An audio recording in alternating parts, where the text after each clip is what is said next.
NAACP would like to thank our chairwoman, Carla Esdale Bragg, and the Great Debate Committee, including Taylor Portco, co-chair, Shelby Bragg, Taretha Brooks, Bridget Brown, Bobby Brown, Carol Ann Brown, Valencia Taft Jackson, and Qualif Jackson. Would like to thank all the students, parents, teachers, superintendents, administrators, chaperones, bus drivers, volunteers, elected officials, debaters, debate teams, debate coaches, NAACP branch presidents, sponsors, youth organizers, youth advisors, and activists. Welcome to the Connecticut NAACP's Great Debate 2023 with Yale University versus Howard University. We ask all of you to enjoy one of the largest intellectual competitions in the nation. Thank you for your attendance and enjoy the debate.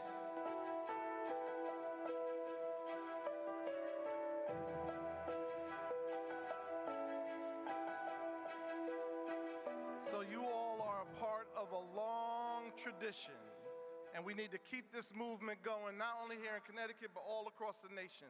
So wherever you go, make sure you push young people to get involved in intellectual competition. We are now going to bring the debate teams to the stage. We will now have the introduction of the debate team. Welcome to the Great Debate Yale versus Howard 2023. And now, ladies and gentlemen, I present our debaters. Give a round of applause for the Yale debate team. Matt Saul.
Round of applause for Yale debate team.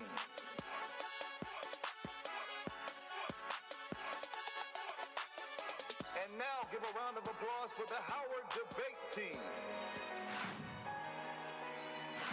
Julian Siska.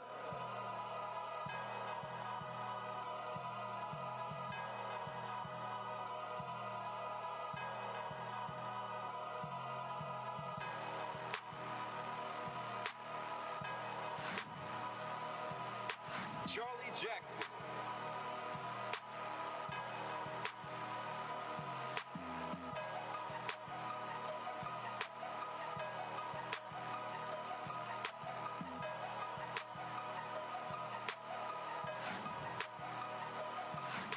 Riel Mitchell.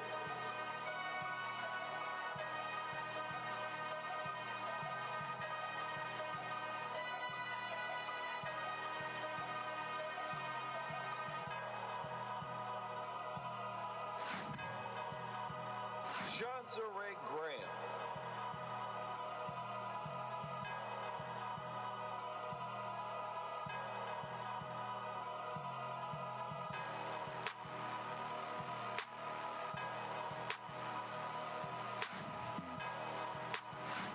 Round of applause for Howard debate team.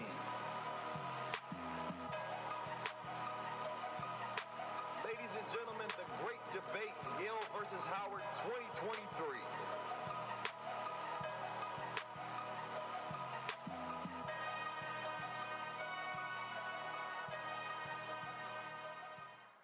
We will now introduce our innovative, progressive, and dynamic moderator, Ms. April Ryan. Check the video.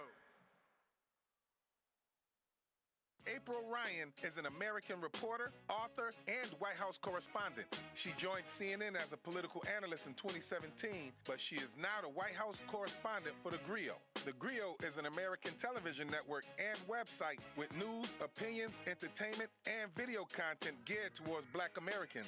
And it's owned and operated by Byron Allen and the Allen Media Group. Byron Allen had to get Beyonce to help him hire you.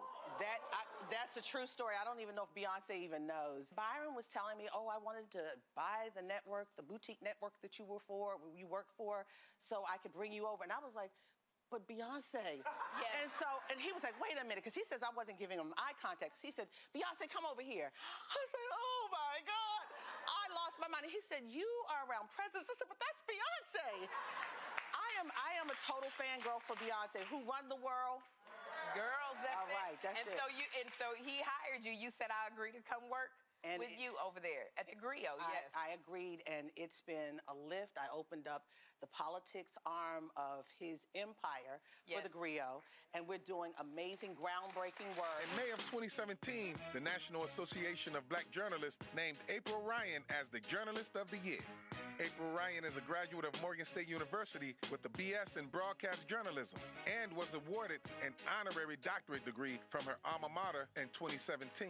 Ryan also holds honorary doctorate degrees from Claflin University and Goucher College. Her first book, The Presidency in Black and White, was published in 2015 and was nominated for an NAACP Image Award. Her second book, At Mama's Knee, was published in 2016. Her work has also appeared in Political.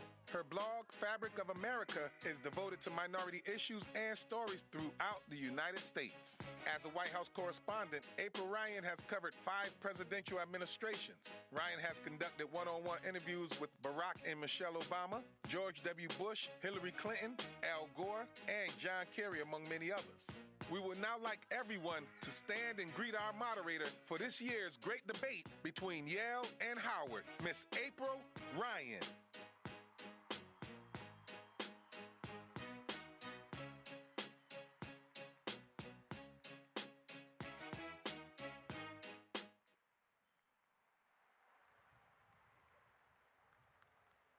Let me hurry and get to this energy.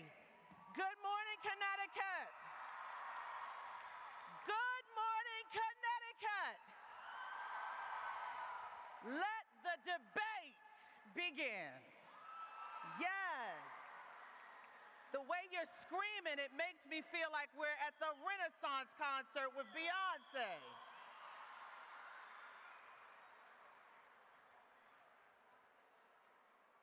We're not going to cuff it, but we're going to talk about it. There may be a little drama, but we're going to have a good time today.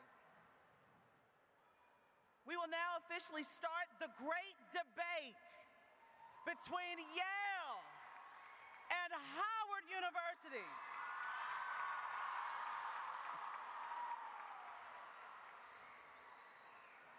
This will be a parliamentary-styled debate. Points of information, or POIs, will be allowed during the debate.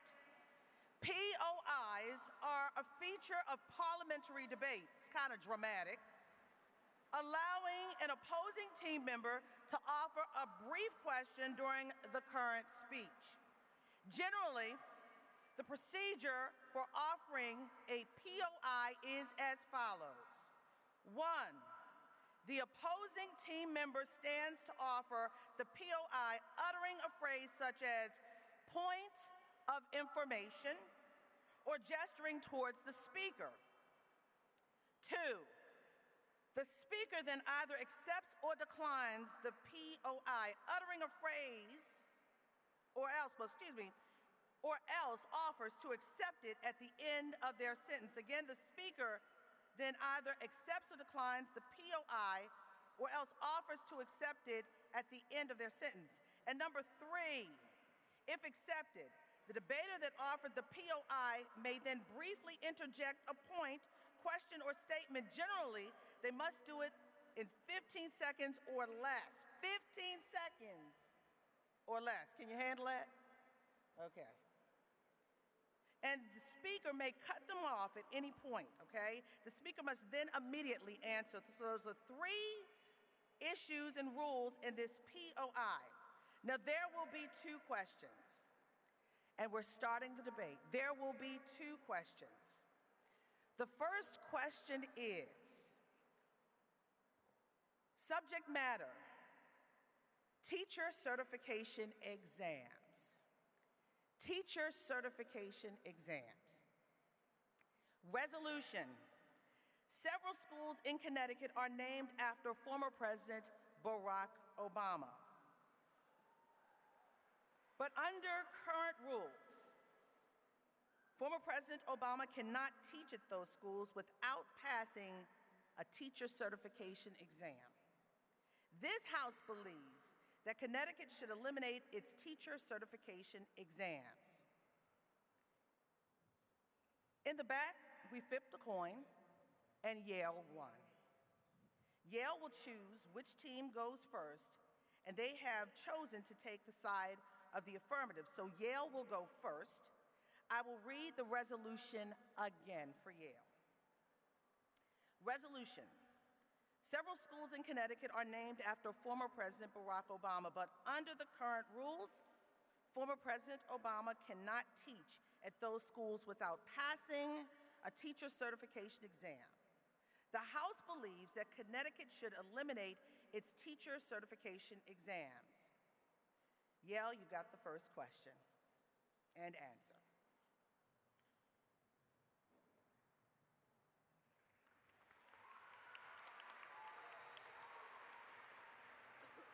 And it's 4 minutes. Can I be heard?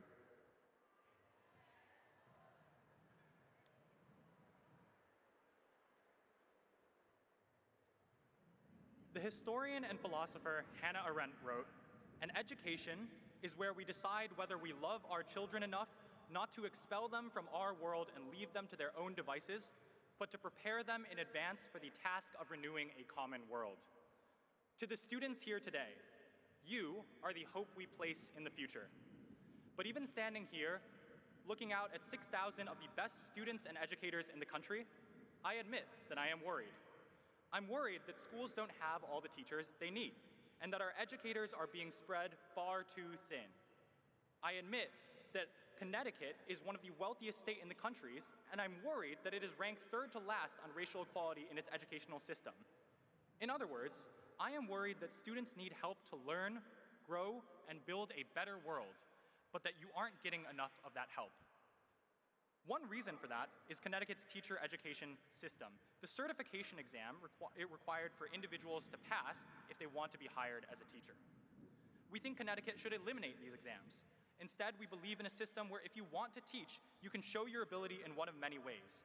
You can do interviews with teachers and administrators. You can work as a substitute or assistant teacher, a paraeducator, or instructional support specialist before becoming a teacher. Or you can show that you have relevant educational background. To support our position, I'll argue that the teacher certification system causes us to miss out on great teachers. Then I'll explain the harmful consequences on teachers and students. First, the teacher certification system causes us to miss out on great teachers. I'm speaking to an audience filled with students right now. You know better than anyone else how much tests can suck. So many of the smartest people in the world are simply not good test takers. Teachers are the same. Furthermore, teaching is not just about knowledge. If the job was just to know things, we could replace all of our teachers with textbooks. No, teaching is about bringing ideas to life. It's about how you take a class of students and build trust with each and every one of them. A teacher's job isn't just to put facts in your head. It is to make you a better learner, a better friend, and a better person. Moreover, teacher certification exams in this state are especially bad. Questions are overly specific and difficult, arguably the hardest in the country, and the test costs over $200 to take, not including the time and money that you spend preparing for that exam. So many people who could be great teachers either struggle with the test or are deterred from trying in the very first place. What is the impact on teachers and students? The clearest impact are the 1,300 teaching vacancies that Connecticut cannot fill. This means that teachers are overburdened with longer hours and bigger classes. Some of them burn out. They just can't keep up. So often they either change jobs or they move away, which only makes the problem worse. It means that students receive less attention from overworked teachers because classes are just too big. And if you fall behind or you get confused, you're stuck. You're in a bad spot. It also means that our body of teachers won't reflect the diversity of our students. 17% of Connecticut students live with a disability, 9% are English language learners, 41% have free or reduced price meals, and 51% are students of color. But if everyone who wants to teach you must pass this expensive and overly difficult test, many of those students won't have teachers who really understand their difficulties. Students, educating you is the most important mission of our time, and we need all the help we can get. We can't let a set of tests stand between you and your potential. Thank you. Thank you.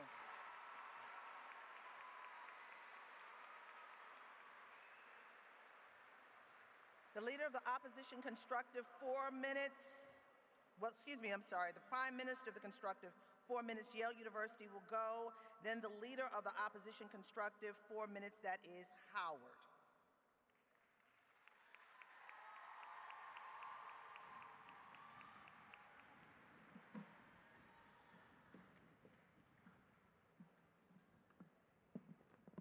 All right, good morning, everyone. Before I begin my time, I'd like to issue some thank yous across the room. Thank you to the Connecticut NAACP for hosting this event. Thank you to my partners and my opponents for engaging in this conversation. And thank you all for being here today to hear this conversation. With that being said, my time would start now. Education is the passport to the future. For tomorrow belongs to the people who prepare for it today. Malcolm X. We start in firm negation of the following resolution. This House believes that Connecticut should eliminate its teacher certification exams. Studies reveal that 40.7% of Black first-time test takers pass the Practice 1 in writing. That's one of the teacher certification exams. Whereas 81.5% of white first-time test takers pass the same test. What does this tell us? Minorities are disproportionately failing these exams. Though, the problem is not the teacher certification exam, it's the system in which the exams operate. The problem is not minority people can't go take a test and pass it. It's that they have not had the same access to resources and education as their counterparts. Thus, we will outline our arguments in 3 points. Eliminating teacher certification exams would do more harm than good. There are persistent systemic issues in the education system that need to be addressed. And then third and finally, alternatives to eliminating exams should be prioritized. Contention 1, eliminating teacher certification exams will do more harm than good. By eliminating the exam, you are devaluing the profession of teaching. You wouldn't go to your dentist and expect him not to be certified. You wouldn't go to your doctor and expect them not to be certified. You wouldn't have an electrician and expect them not to be certified. So why shouldn't our teachers be certified? They're preparing our next generations of future doctors, lawyers, administrators, teachers. They should have those certifications and be prepared at the same standard. Next, we'll talk about how marginalized communities will be most impacted. And the status quo, marginalized communities typically get teachers who are undercertified or not certified. That will only increase in the world of the affirmative where you eliminate teacher certification exams. So what does this mean? So you'll have people who have not been certified who are just going based off of experience and these lower income schools. Experience is not the same. Experience is too subjective of a measure to determine whether or not someone should be a teacher. And that's why you should not be eliminating these exams. Now let's go into our second point under here.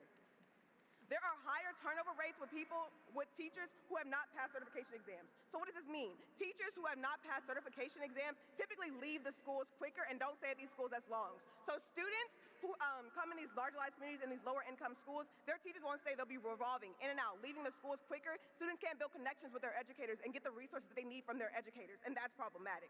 Let's go into our second contention. Then we also talk about certifications are beneficial.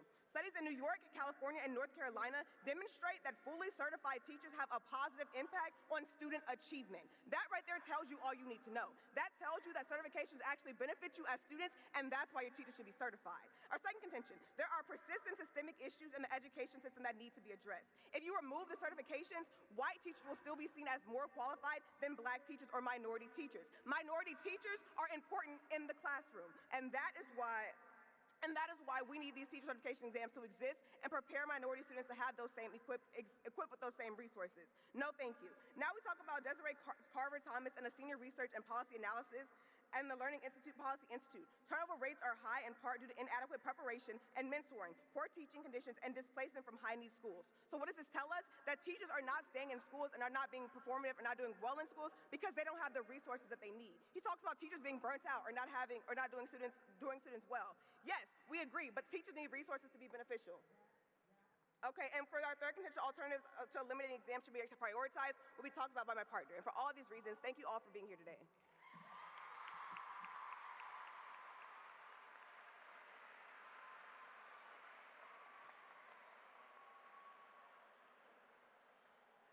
For all debaters, once you speak the first word, the time begins. Now we will hear from the member of the opposition constructive, 3 minutes. The member of the government constructive, member of the government constructive, 3 minutes, Yale University.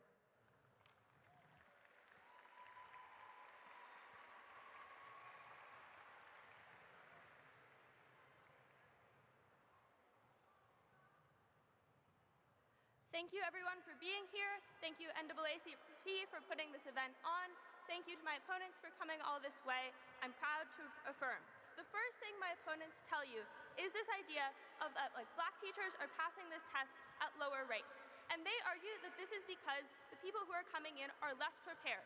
We'd say in a lot of cases, this isn't true.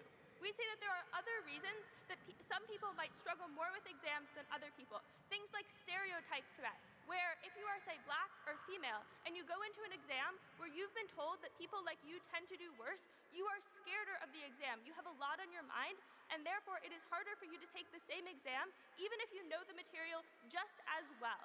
This is why, when we use other metrics like grades, we see that people who are like black or female tend to do better, and these tend to be more accurate representations of whether people can do the material. The first argument then that they tell you is that we're devaluing the profession of teachers. And they tell you that things like doctors and lawyers have to pass exams. What's the issue? The issue here is that there are other ways that we can value the profession of teachers without making them pass exams. When we shift away from exams, we shift into a system where we're asking people to do more actual teaching. And if you have ever tried to get up in front of a class and teach, you'll discover it is very, very hard. When we talk about people having to do difficult interviews or teach actual lesson plans, craft what a lesson is going to look like, people see that things are much harder as opposed to an exam where people are like, oh, I've passed an exam, this probably isn't that hard. The second argument is that interviews are going to be more subjective. Here's the issue. The teacher exam is not actually asking you the things you need to know in order to teach. The teacher exam is just based on content, when most of teaching is the ability to actually explain things. Because a lot of times, the material you're teaching is not that hard, it's the ability to explain things. Teacher exams are asking for things like the Glass-Steagall Act. If you want to teach social studies to elementary schoolers, when this is something that would never come up. It's much more important to see how teachers actually teach, because it's possible to do very well on an exam, but stand up and not actually know how to explain things to people. So we're going to get better teachers by asking them to do the things that they actually need to do in the classroom. Then they tell you that fully certified teachers are better. Yes, why? Certification entails taking a class where people tell you how to teach in addition to doing the exam. We're not saying eliminate the class where people teach you how to teach. That's very important. You should still have to learn how to teach. We're saying the exam that does not test you on the things that you learned should be eliminated. For these reasons, we urge you to vote no.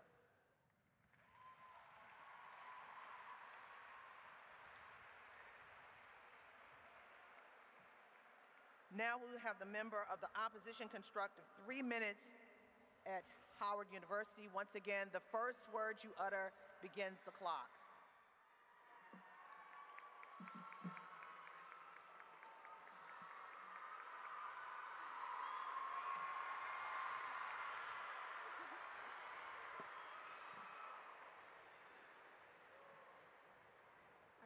I won't go too long on the thank yous. Thank you all so much for being here. Appreciate your attendance.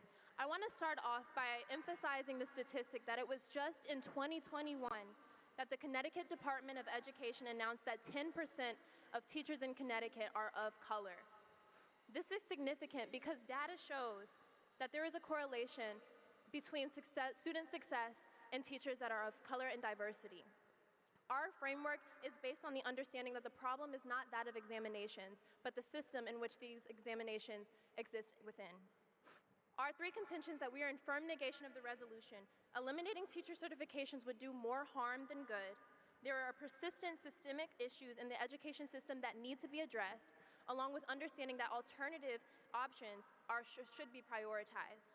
I want to take a moment to acknowledge some of the arguments presented by the affirmative, because we think that they're unrealistic and they fail to acknowledge the reality of discrimination. The affirmative fails to advocate for the professional notoriety of what it means to be an educator, and also that experience and submitted portfolios and lesson plans are subjective to opinion and discrimination. That opens the door for potentially more discriminatory practices that affect students of color in the long term. That is why we believe that the elimination of certification exams would do more harm than good. Why wouldn't certification be necessary for the educators for the future of the youth in our nation? Uncertified teachers, there's already an ongoing disparity of underserved communities and underdeveloped communities in schools that are flooded with uncertified teachers that lead to a correlation in underperformance. We're advocating for students of color and students in underserved communities that need certified teachers for student achievement. The persistent systemic issues are also acknowledged under the negation. Imagine a world where the Connecticut Department of Education eliminated exams right now, and understanding that 90% of teachers in Connecticut are not of color. This means that there's going to be a huge disparity of teachers that are of color that are not certified. The problem with this is understanding that this is a temporary solution to something that is a much bigger issue. Students of color would be greatly affected because in underserved communities, we're going to see an influx of teachers that are uncertified that can correlate to student achievement. Our side is advocating for students of color. Point of information. We also want to emphasize the quote that teaching is the profession. No, thank you. Teaching is the profession that teaches all other professions. What the negation is doing is upholding the value and the quality of an educator, what it means to be a professional. Wrap. The value of this profession is upheld by the negation, and we want to advocate for sustainable and long-term education of youth that is beneficial to students of color. And for those reasons, we are voting for the negative. Thank you.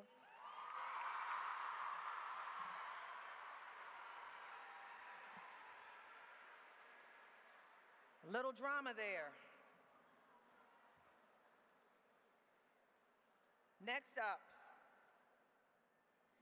lead of the opposition rebuttal, 3 minutes, Howard.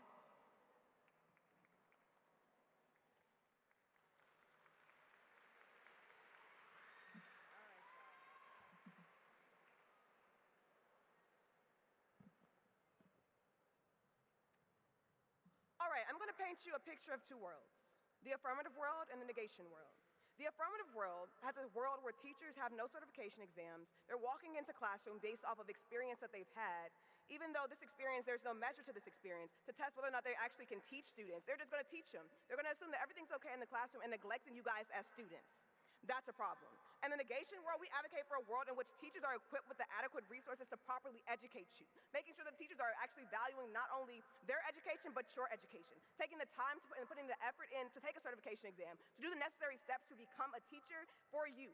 That's the world that we're advocating for. They're advocating for a world where anybody and everybody can say, I'm going to be a teacher. It's okay. Let's go in here. Let's go in this classroom. It's going to be okay. Nothing's going to happen. They talk about substitute teachers and other ways of getting experience, though there is no way to measure that experience. How many times have you had a substitute teacher come in your class and do nothing? But that's going to be a valued experience, right? That's going to be in their world, and that's a problem. Furthermore, let's talk about why we're winning this debate. We're winning this debate because we advocate for an education system that has teachers. We advocate for an education system that's that has teachers that are equipped with necessary resources to educate students. They have training sessions, they have mentors, they have the whole school district supporting them, not only just supporting teachers, but also supporting minority teachers. We advocate for a world that actually pays attention and looks at the minority education system, the impact on minorities. There are disparate impacts in the education system against minority teachers and minority students. The world of affirmative ignores that. We tell you that we can solve for this issue by keeping these teacher certification exams, and that's why we advocate for that. And then third and finally, we're advocating for an education system that values its students, that values you guys, that values you enough to have a teacher that is certified in that classroom. And taking it back to the quote that I said earlier, education is our passport to the future. You guys are our passport to the future. Your teachers should have the necessary resources, should be certified, should be giving you adequate tools to be successful. And tomorrow belongs to the people who prepare for it. Teachers need to prepare for tomorrow and prepare for the future by having these certification exams. And for all of these reasons, we strongly urge a negation ballot. Thank you.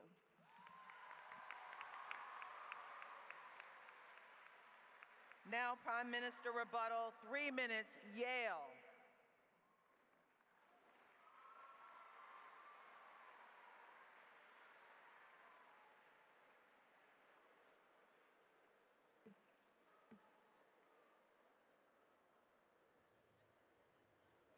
To close this debate, I want to thank the people who brought us here: the Yale Debate Association, the Howard Speech and Debate Team, the NAACP of Connecticut, and all the organizers who helped make this happen. Round of applause for them.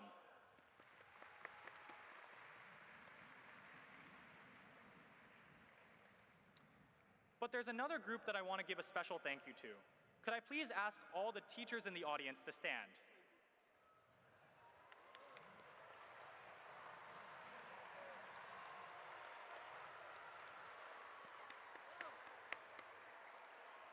Thank you so much.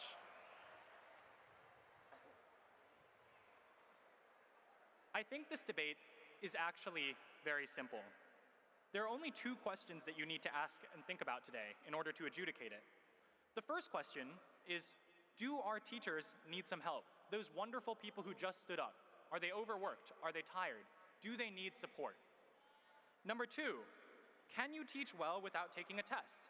We say that the answer to both of these questions is yes. First, do our teachers need some help? Yeah, absolutely. Your lives as students are incredibly difficult, but thousands of teachers in Connecticut get up earlier than you and go to sleep later. They arrive to school at the crack of dawn and they don't get a break until late at night. They tirelessly plan lessons, they run classes, and they guide you during the day. And at night, they go to more meetings and grade piles and piles of homework.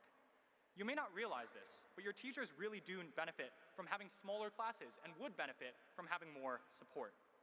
Let's be clear then.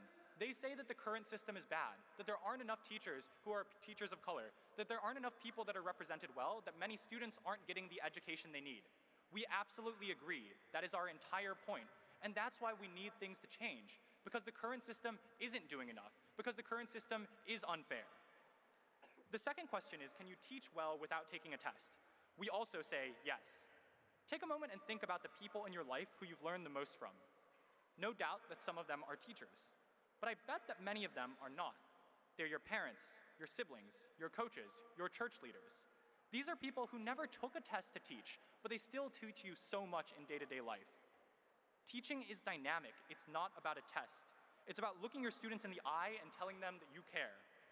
So when they say that teachers will be unprepared if they don't take a test, they don't understand the full gamut of options available to teachers.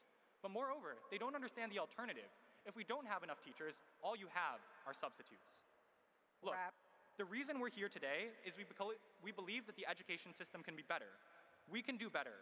You deserve better. Thank you for having us today.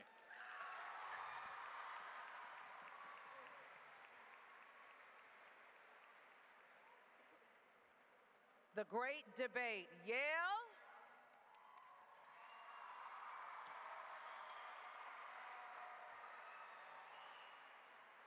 Howard.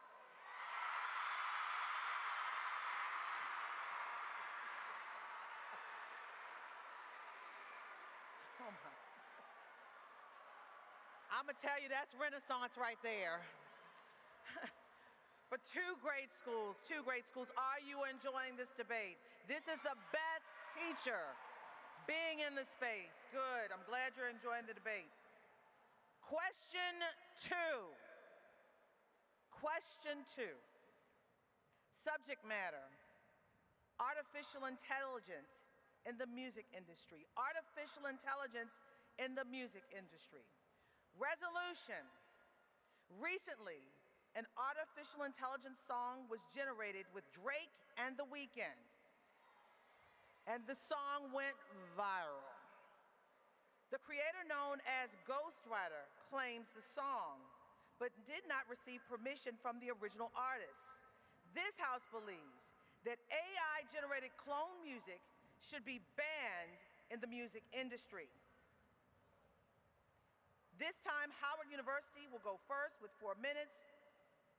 They have question 1, Prime Minister, constructive from Howard, 4 minutes.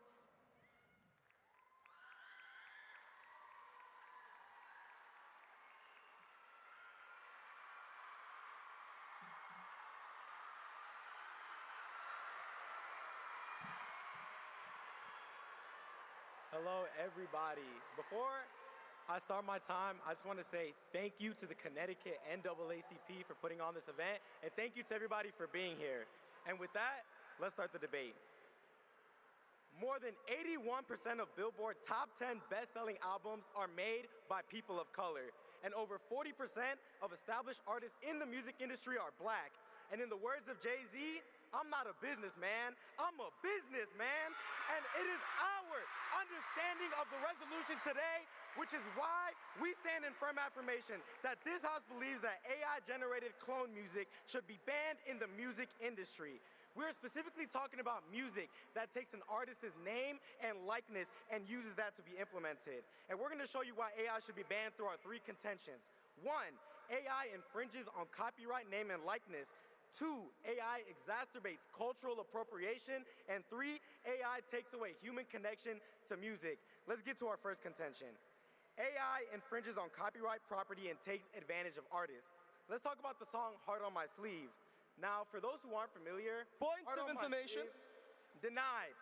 For those who are not familiar with the song Heart on My Sleeve, it is an AI-generated song that has gained a lot of popularity on TikTok. This song used vocals from Drake and The Weeknd to popularize the song. It used their influence, it used their sound, and it lost their popularity. And the artist, Ghostwriter, was able to claim all of the money, all of the royalties, and even went as far as to submit that song for a Grammy Award. Now, what's the problem with this? Furthermore than the fact that he's trying to claim money off of other people's art, there was no legal framework for Drake and The Weeknd to restore and get their artists and likeness back. The larger issue was in the fact that when Universal Music Group, which is Drake and The Weeknd's record label, tried to get the song removed from streaming services, they couldn't do so. In fact, the only reason that that song isn't on streaming services is because they used Metro Boomin's famous producer tag, and that was copyrighted.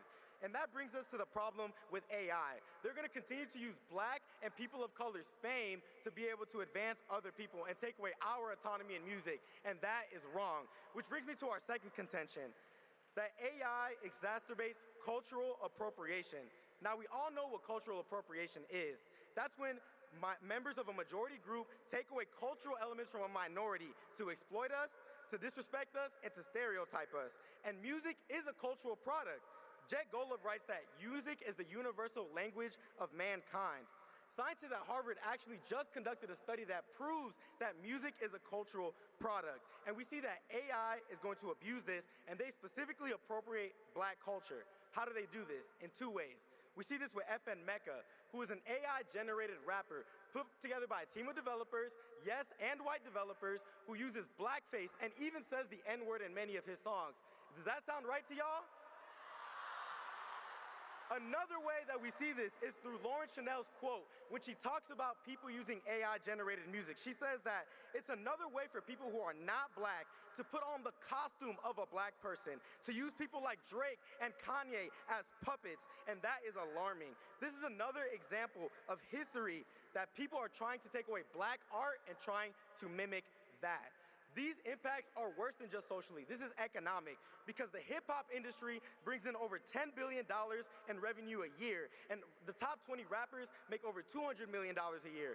Don't let them take away from the industry that we created. And my partner's gonna come up here and tell you why you should stand in firm affirmation with the resolution and with us today. Thank you.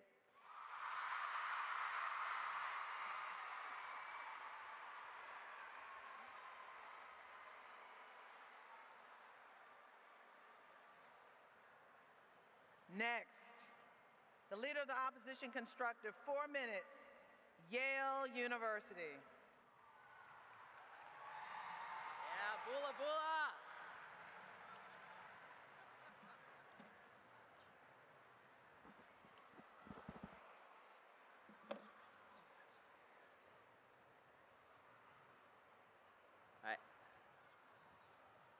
That was a pretty good speech. There's vomit on my sweater already. Mom's spaghetti.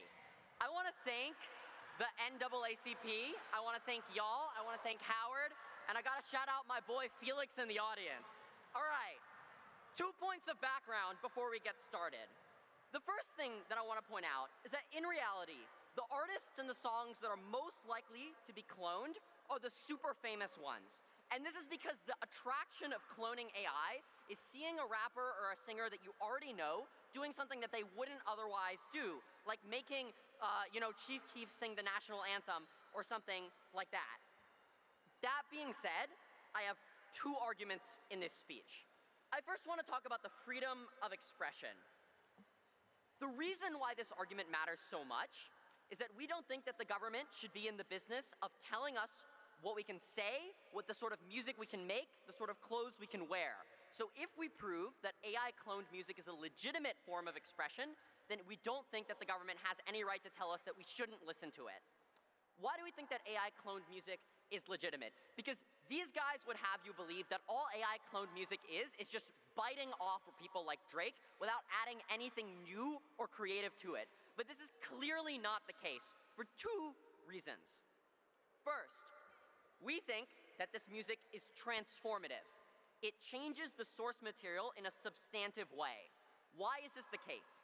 Because nobody wants to watch an AI-created song that is exactly like a song that already exists. I mean, why would you listen to an AI-generated version of, I don't know, Love Sosa when you can just listen to the real thing, right?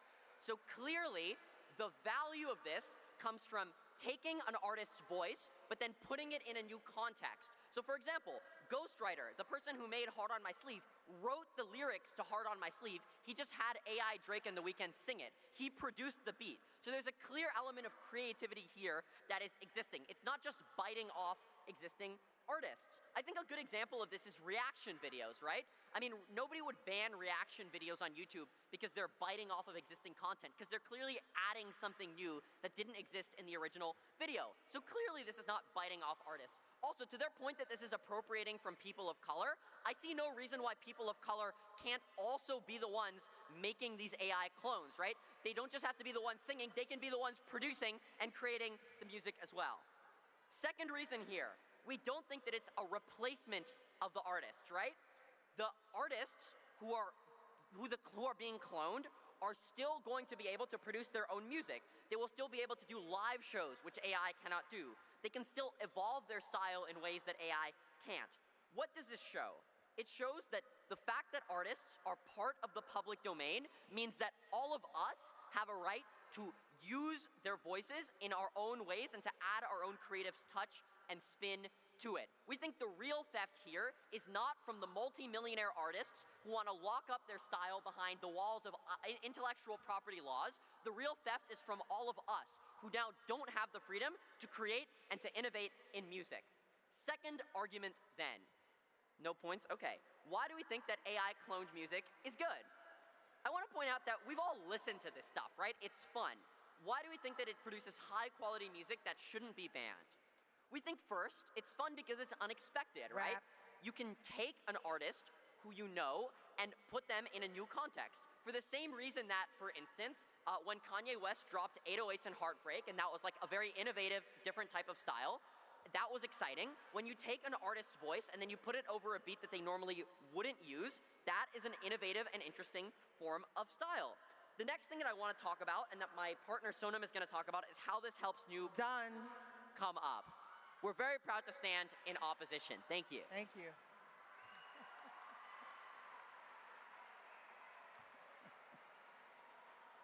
That's what a moderator does, keep time, right? Next, member of the Government Constructive, 3 minutes, Howard University.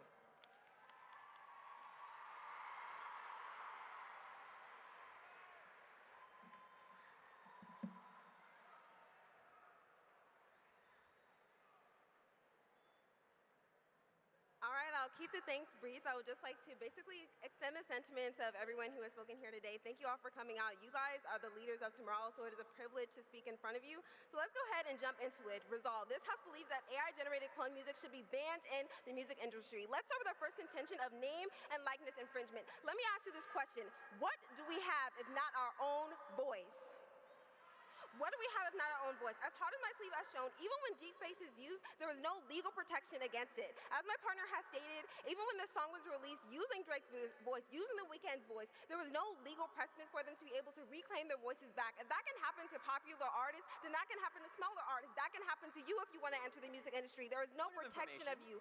The legal framework of this country will not protect you. What's new? Denied. Going on to our second contention of cultural appropriation. Let's go back to this point of F in Mecca, which we emphasized was a AI rapper that was using the N-word, that was talking about black culture without actually being a member of it. Let's talk about a different member in that whole thing, Tyler the Hooligan, who's an actual black person who was used to create the first 3 songs that F in Mecca produced. However, he was not compensated for these songs. He was not given any rights for these songs. He was not given any type of recognition for these songs. So this goes to show that even when the industry has the opportunity to include black people, it will consistently push us out. So the impact of this is that now we have artificial black people telling artificial black stories, artificially giving us a voice of our own perspectives and communities, and we cannot let this come to pass. And the opposition talks about freedom of expression, but let's ponder freedom of expression for who? Because when it comes to the end of the story, this is freedom to steal, this is freedom to copy, this is freedom to appropriate, and that simply is not something that we cannot let be permissible in today's society and today's debate. And now let's go on to our third contention, which talks about human connectivity, which my partner was going to get to. So when we talk about music, it's a connector. There's a human aspect of it that we need to remember in order to remember its contributions to society and the way that it integrates our communities, especially when talking about communities of color. So the impact for that is that our value is our personhood. If we let AI overtake our music, we'll watch it overwhelm and further dehumanize our community in the realm of a white-dominated society.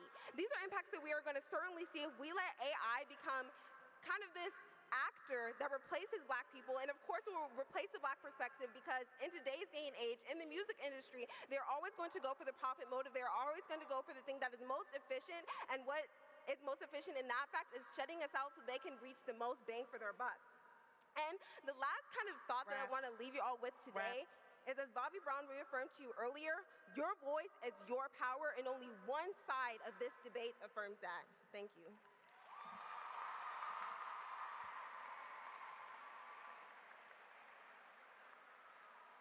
Member of the opposition constructive, 3 minutes, Yale.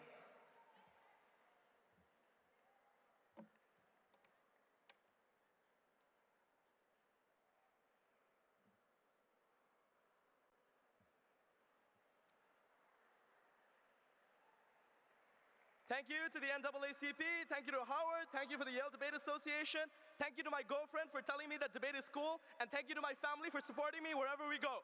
2 arguments within this debate. This is a world premiere! All right, argument number 1. Copyright laws are nonsense. All of you have freedom of expression. When I say, and when this other speaker says that they're a businessman, do they need to pay Jay-Z to say that? That's what they're arguing on their side. That saying things, taking art and making art, transforming it, are things that you need to pay for. We argue that AI music is legitimate. Why is AI music legitimate? 1, because it is transformative. Do all of you watch Kai Cenat? Do you guys watch Cody Ko? Do you guys watch I Show Speed? Do you guys? These people are legitimate people and entertainers. These people take other content, react to it, add their own twist. We don't demonetize these people. We think that copyright striking them is bad. AI is similar. Why? Because when you make AI music, the AI music you make cannot just be fake. I can't just make Kendrick Lamar's To Pimp a Butterfly using AI in his voice, because that's not fun. No one's gonna listen to that, obviously. However, if I make Drake do the SpongeBob theme song, that's much more likely to be listened to. That's much more likely to be fun. That's how AI is actually going to be used. That's why it is legitimate. Also, just pay attention here. All of a sudden, if I listen to AI Drake, I'm not gonna stop giving Drake money. I'm still gonna listen to his albums. I'm still gonna say all his bars and his lines. Obviously, AI music doesn't actually take money away from these people. Second argument, if they have a point, of course they don't. Second argument within this debate.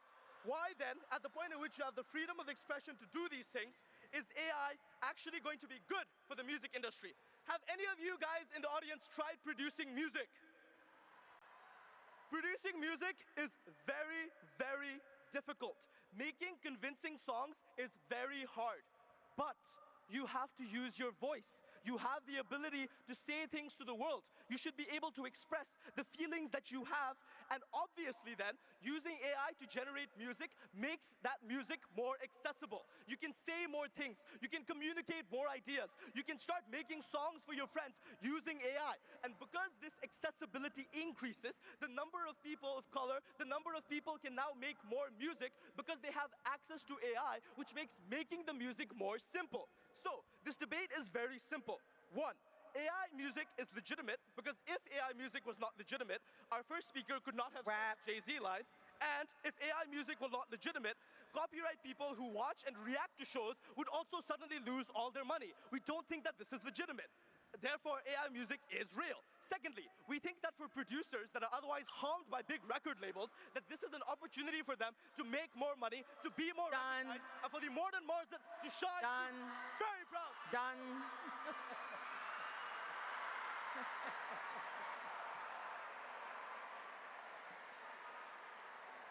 That was spirited, yes.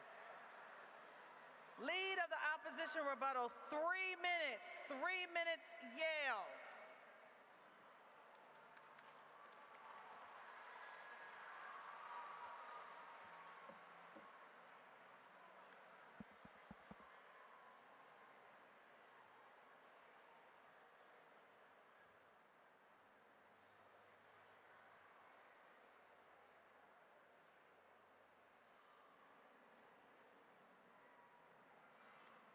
You know, the government side in this debate doesn't really seem to understand how this AI cloned music works. They seem to think that it's the AI that's making all of these decisions. I think a better way to think about how AI is used is it's a bit more like a musical instrument, a tool that artists can use to insert vocals into new contexts and to create new music. Ghostwriter, the producer and the artist behind the AI-generated song of Drake, is a person. He wrote the lyrics to that song. He chose how the AI would be used in order to create that voice. And that is what we are standing up for in this debate. The freedom of artists to create and not to be kept behind walls of intellectual property barriers so that multimillionaires like Drake can extract another $1 million. I want to remind you all that we don't allow artists to copyright their general vibe, right? There is no law against producing a song that sounds like a Drake song. Kanye West doesn't have a copyright on any song that sounds like a Kanye West song. You can only have a copyright on a specific piece of music that you have created. Which brings me to the first point about freedom of expression. The other side would have you believe that you have an absolute right to control how your name and your likeness is used. I want to point out that we don't really believe this for any other category of person who is in public life in this country. For instance, we're totally okay with reaction videos that react to videos that other people have made that add their own commentary. We're totally okay with SNL parodies of public figures like Donald Trump or Barack Obama that mimic and use their name and likeness to create something new. So insofar as we're okay with all of this stuff, I don't see any reason whatsoever why we shouldn't be okay with using it in the realm of music. The second issue that I want to talk about then is good music. The quality of music and the new music that we can create by allowing for AI-generated music. I think my partner made a number of good points in the last speech, and I want to go over them one more time. My partner explained how it is very difficult for new music producers to enter into the industry when they lack connections, when they lack the money to be able to pay a multi-million-dollar platinum rapper like Drake to have a feature on their song. What they need is access to the new musical instrument of the human voice. That allows them to create, that allows them to use their voice and their power to express themselves. We don't want to take that away from them. We don't want to take away the freedom of expression from these people, and we don't want to take away the right of all of us to listen to this music, which is why we're very proud to stand in opposition. Thank you.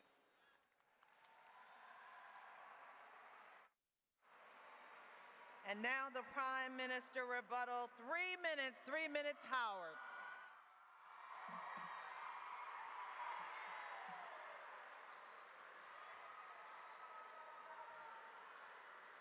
Does everybody want to know why Yale wants to use AI so bad to make music? Because they don't have the swag to do it themselves. Let's talk about it.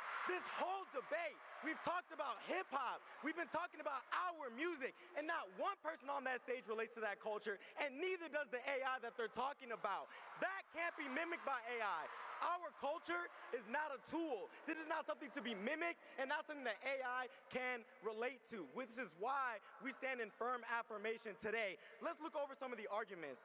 We came up and proved to you that black people and people of color are the most prominent artists in the music industry. He talks about how they should be able to use our artist's voice and they should be able to use their likeness, but they didn't put in any work to contribute to that culture. Yale University wasn't helping us popularize rap music. Rappers come to Howard University to perform. We gave them that platform. That's our culture. This is not a status thing. This is not something that everybody can access. Music is about culture, so don't let Yale tell you that it's just a tool, because that's not true. Let's look to the second contention about cultural appropriation. We've seen that even in today's debate.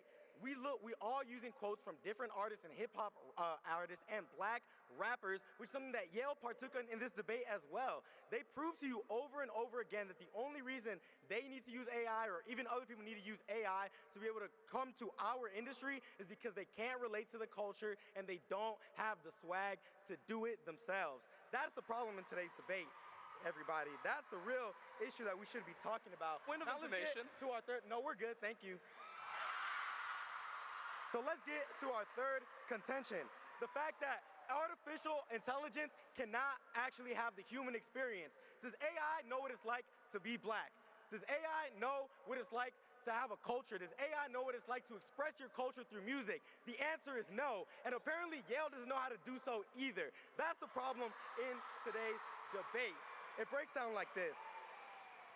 Yale came up here and told you that AI is still real music and it's just a tool, but using somebody's vocals is not just using a tool. That's taking somebody's name and likeness. And maybe Yale University doesn't understand what that's like, but I promise you every black person in this room knows what it's like for someone to mimic your culture. But do you get to reap the benefits of that? They think we're popular, they think that it's cool, but they don't actually treat us with that fairness, and AI is not gonna do the same. Yale University is only exacerbating these problems in their world, and it is for all of those reasons that you think we should stand for us today. Our culture cannot be mimicked. Music is a cultural experience, and AI cannot do that for you. And in the words of Drake, last name ever, first name greatest, and like a sprained ankle, Howard ain't nothing to play with. Thank you.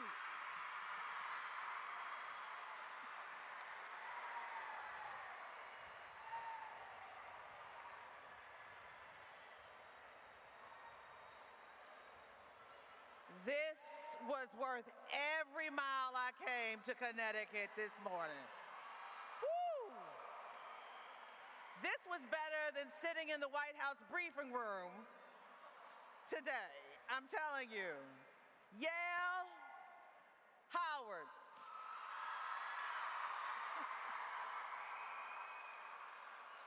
I want the moderators to stand and come to the center of the stage and shake hands. This was a great debate.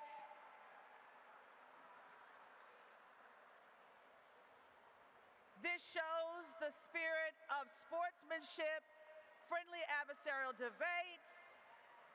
We can debate the issues and walk away shaking hands. This is an important lesson. Did you enjoy it today? Did you enjoy it today? The great debate. Now here's what I need you to do. If you enjoyed it, teachers, students, tell your parents to call the NAACP here in Connecticut and tell them that you want to see this again. All right? All right? This wasn't just a day out of class. This was a learning experience that you can soak in. Hopefully next year I'll see you here on the stage.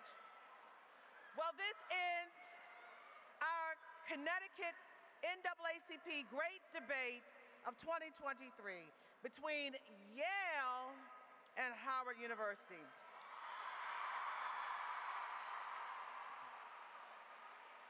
They deserve a huge round of applause for the disses and the lack of POIs that they were given. Both sides deserve a great round of applause again.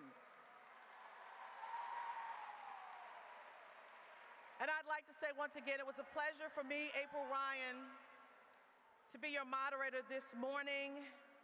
And I want you all to have a wonderful day. And don't forget to go to thegrio.com to get all the news and information about us and for us, to include AI as well as teacher certification. And I would like to bring to the stage President Exdale, Scotty Exdale, to prepare to present the awards. And once again, thanks for having me, April Ryan. Be well, study hard, and I'll see you next year. Thank you.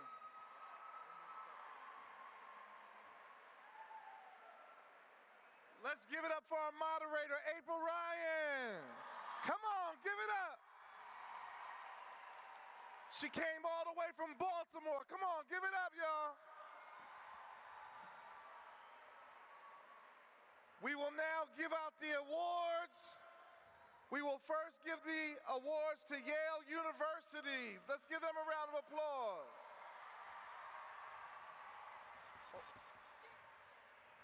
Let's give Yale a well-deserved round of applause. And now we will give Howard University their award.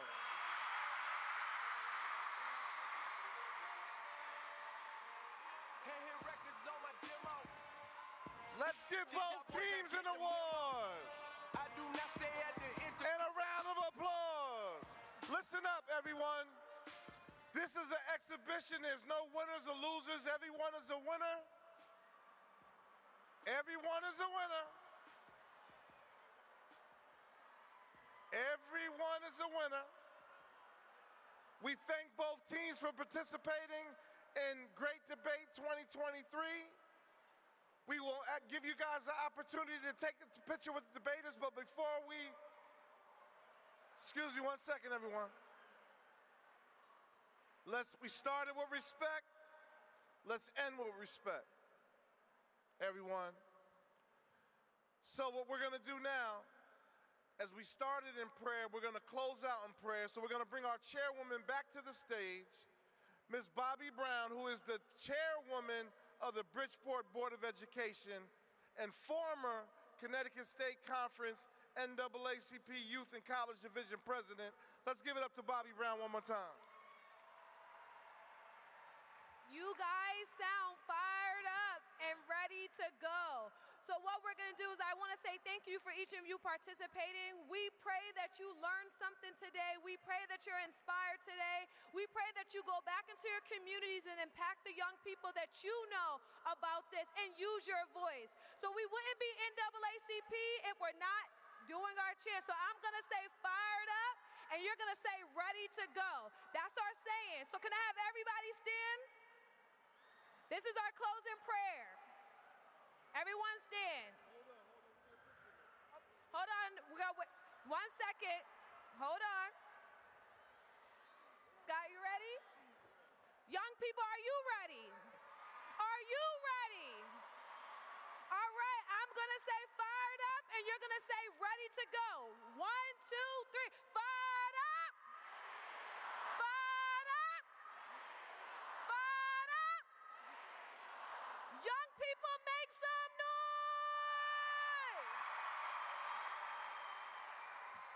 And today concludes the NAACP 2023 Great Debate. Thank you, Yale. Thank you, Howard. And we'll see you guys next year. Dear Lord, we ask you to take our students safely and sound to their places. We ask for travel and mercy for those that may not live in this city. God, we ask that you keep them, guide them, and that they stay inspired to do great things in their communities. Amen. Take it right here. Come on, everybody, come on in.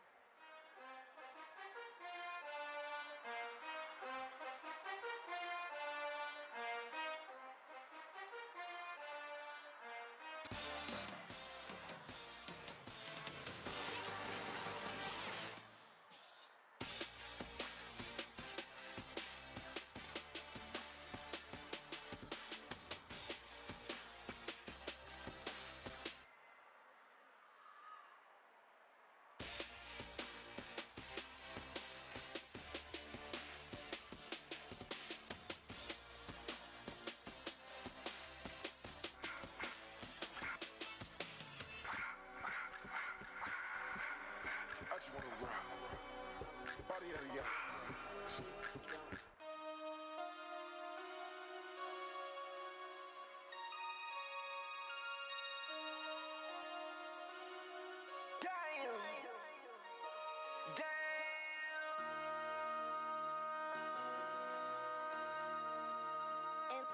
make another hit.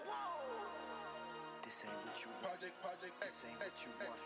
This ain't what you want.